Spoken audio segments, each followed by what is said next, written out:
আবু মুসাব আল মাক্কি রাহিমাহুল্লাহ তিনি বলছেন,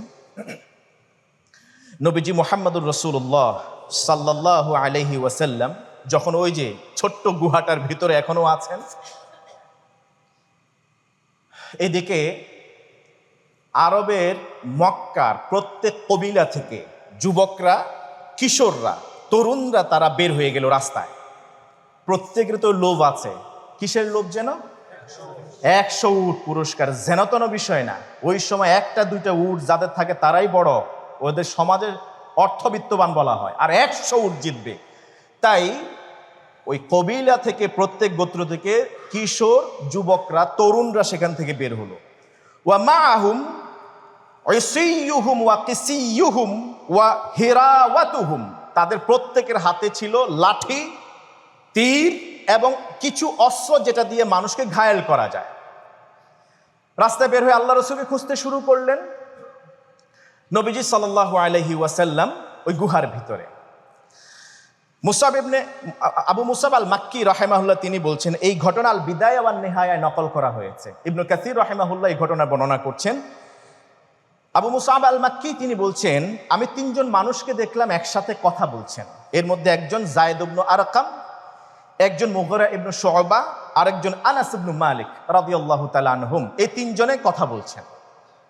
কোন বিষয়ে কথা বলছেন? ওই যে হিজরতের রাতে ওই গুহায় কিভাবে ছিলেন আল্লাহ রাসূল, কেন মুশরিকরা, ওই যে পুরস্কার লোভীরা গুহার মুখ পর্যন্ত গেলেন কিন্তু আল্লাহ রাসূলকে খুঁজে পান নাই। এটা অবিশ্বাস্য কাহিনী। ওই সময় এটা চর্চা হচ্ছিল সাহাবীদের মাঝে যে এত উপরে 458 মিটার উপরে উঠা হলো, পায়ের নিচের দিকে তাকালেন পর্যন্ত আবু বকর সিদ্দিক রাদিয়াল্লাহু তাআলা যেখানে তিনি বললেন, খাইফান ইয়া রাসূলুল্লাহ লাউ নাযারা আহাদুহুম তাহতা কাদামাইহি লারাআনা। সহিহ বুখারীর riwayat, ইয়া রাসূলুল্লাহ যদি এই যে গুহার উপরে তাকায় দেখেন নাঙা তরবারি নিয়ে শত্রুরা আপনার মাথা নেবার অপেক্ষায় আছে, ইয়া রাসূলুল্লাহ আমার তো ভয় হচ্ছে যদি তারা পায়ের নিচের দিকে তাকায় তাহলে আমাদেরকে তো ধরে ফেলবে, দেখে ফেলবে। নবীজি বললেন, মা যান্নুকা বিইথনাইনি আল্লাহু সালিসুহুমা ইয়া আবা বকর। আবু বকর তোমার ধারণা কি আমরা 2 জন এই গুহায় ভাবছো আমরা 2 জনেই আছি? আমরা 2 জন নই, আমরা 3 জন। সুবহানাল্লাহ। আর তৃতীয় জন কে? যাদের 2 জনের সাথে তৃতীয় জন আল্লাহ আছেন, তার ব্যাপার, ওই আল্লাহর ব্যাপারে তোমার ধারণা কি? তুমি ভাবছো যে আল্লাহ আমাদেরকে দেখাই দিবেন এখানে? সুবহানাল্লাহ, সুবহানাল্লাহ। মা যান্নুকা বিইথনাইনি আল্লাহু সালিসুহুমা। ওই 3 জন যায়েদ ইবনে আরকাম, মুগীরা ইবনে শুআবা, আনাস ইবনে মালিক, তারা গল্প করছেন অবিশ্বাস্য ঘটনা নিয়ে। সেখান থেকে একজন বলছিলেন, লাইলাতুল গা, ওই রাত্রের বেলায় আমার আল্লাহু শাজারাতান, আল্লাহ তাআলা একটা গাছকে নির্দেশ করলেন।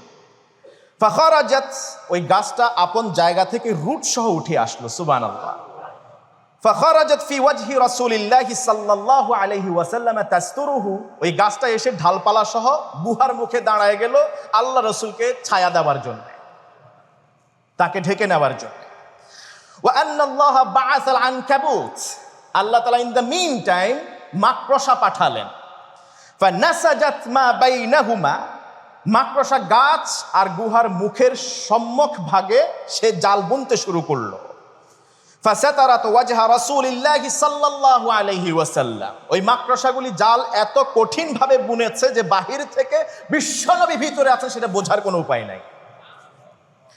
ওয়া আমারাল্লাহু হামামাতাইনি ওয়াহশিয়াতাইন, আল্লাহ সুবহানাহু ওয়া তাআলা এরপর বুনো 2টি কবুতরকে পাঠালেন। বুনো 2টি কবুতর পাঠানোর পরে হাত্তা ওয়াতাআতা বাইনাল আনকাবুতি ওয়া বাইনাশ শাজারা, যে গাছটা এবং যে জাল বুনা হয়েছে, পাতা হয়েছে মাকড়সা কর্তৃক, এই দুয়ের মাঝখানে গিয়ে কবুতর 2টা বসে গেছে। যখন যুবকরা তাদের অস্ত্র শস্ত্র নিয়ে উপরে উঠলো, নিচের দিকে তাকালো, একজন দূর থেকে বলল, গুহার ভিতরে দেখো কেউ আছে কিনা। তাকাতে দেখলো হঠাৎ 2টি কবুতর বসে আছে।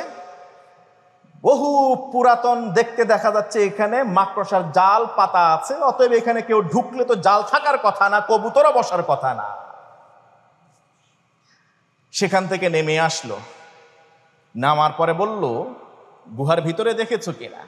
একদল আসলো, এখানে সবাই ভাগ বাটোয়ারা করে নেবে। বললো, গুহার ভিতরে দেখার দরকার নেই, কারণ আমি গুহার মুখে তাকায় দেখছি সেখানে কবুতর আছে আর জাল বুনা আছে, মাকড়সার জাল। এই জন্য প্রয়োজন নাই সময় নষ্ট করা, চলো অন্যদিকে দেখি। সুবহানাল্লাহ। সেখান থেকে তারা চলে গেল।